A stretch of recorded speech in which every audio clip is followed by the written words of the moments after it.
दोस्तों, हम और आप दोनों इस बात को लेकर काफ़ी संजीदा और चिंतित थे कि अंकिता भंडारी के सामने जो आरोपी लोग हैं वो बहुत ही रसूखदार हैं, ताकतवर हैं। इस बच्चे को न्याय मिलेगा या ना मिलेगा। उत्तराखंड सरकार ने हालांकि एसआईटी का गठन कर रखा है, वो जांच कर रही है, गंभीरता दिखा रही है। उसके बावजूद भी क्योंकि सामने वाला रसूखदार है, परिवार में राजनीतिक हस्तियाँ, बाप भी मंत्री रहा, भाई भी रसूखदार रहा और इसके बाद पैसे वाले, पद की और पैसे की दोनों की ताकत उसके साथ है और इसी वजह से न्याय को लेकर शक लगातार जारी था। लेकिन अब इस मामले में थोड़ी सी उम्मीद बची है, बड़ी है और लगता है कि इस बच्ची को न्याय मिलेगा। दरअसल दीपिका सिंह राजावत जो जाने मानी वकील है, कठुआ की आसिफा के साथ जो रेप हुआ था उस केस को दीपिका ने लड़ा था। उस केस को लड़ने वाली दीपिका अब अंकिता का केस लड़ेगी। दीपिका ने अंकिता के परिवार वालों से मुलाकात की, उनके पिता से, माता से काफ़ी देर चर्चा की। हालांकि दीपिका सिंह राजावत कांग्रेस प्रतिनिधि मंडल के साथ उनके घर पहुंची थी।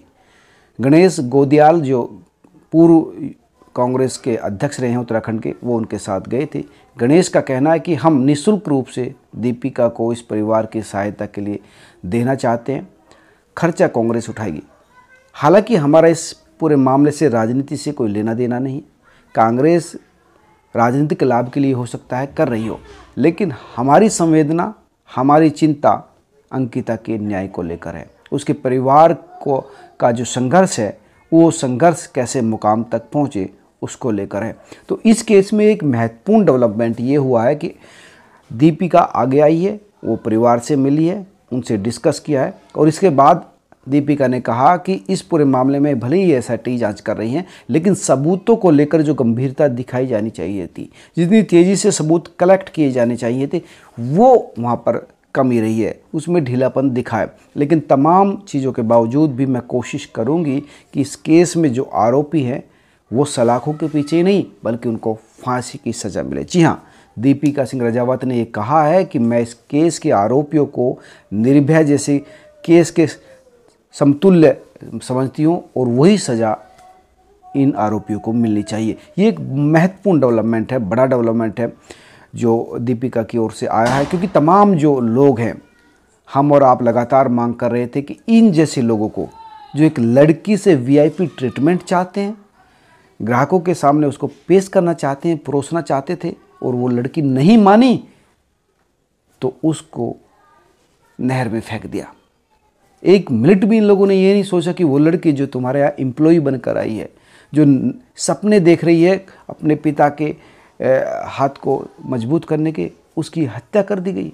तीनों लोगों ने एक बार भी नहीं सोचा और अंत में उसकी मर्डर कर तमाम साक्ष्यों को छुपाने की कोशिश की और जिस तरह से उसका कमरा तोड़ा गया और पता नहीं कि बुलडोजर किसने चलाया। तो ये सारी चीज़ें हैं जो शक के दायरे में हैं कि कहीं ना कहीं, हालांकि जो अंकिता के पेरेंट्स हैं वो भी मांग कर रहे हैं कि इसमें जो है, जो पिता है उसको भी रिमांड पर लिया जाना चाहिए, क्योंकि वो कहीं ना कहीं सबूतों के साथ छेड़छाड़ करवा सकता है, प्रेशर बनवा सकता है। चार्जशीट जो पुलिस का कहना है कि वो इस मंथ के अंत तक चार्जशीट दाखिल कर देंगे, लेकिन उसके बाद भी दरअसल कोर्ट में जो मामला डिसाइड होता है वो पुलिस इन्वेस्टिगेशन पर डिपेंड करता है। पुलिस जो जांच करेगी वो कोर्ट में होगा, सबूतों के आधार पर न्याय होगा, सबूतों के आधार पर सजा होगी। और इसीलिए महत्वपूर्ण था कि जो जांच एसआईटी करे उसमें जो सबूत रखे वो सबूत इतने स्ट्रोंग हो कि वो कोर्ट में कमज़ोर ना पड़े।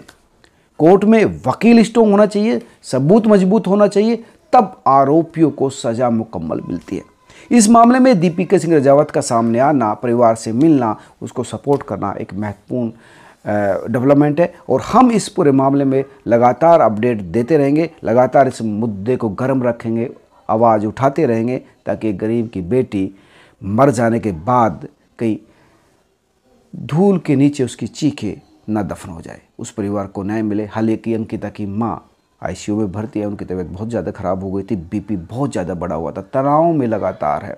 वो अपनी बेटी के लिए न्याय मांग रही है, लेकिन न्याय के साथ साथ उसकी मानसिक हालत बहुत ज़्यादा ख़राब है, उसके लिए भी दुआ की ज़रूरत है। हम कोशिश करते हैं कि जल्दी ही अंकिता की माँ सोना देवी स्वस्थ होकर अपने घर को लौटे और दीपिका जिस मानसिकता के साथ आई है राजनीतिक मानसिकता को अलग करके एक बेटी के न्याय में जो वो योगदान देती है उसका स्वागत किया जाना चाहिए। नमस्कार। आप क्या सोचते हैं मुझे ज़रूर कमेंट करके बताना। आपका सहयोग, आपका कमेंट हम जैसे लोगों के लिए मजबूती का काम करता है। और इस खबर को शेयर भी करना। धन्यवाद।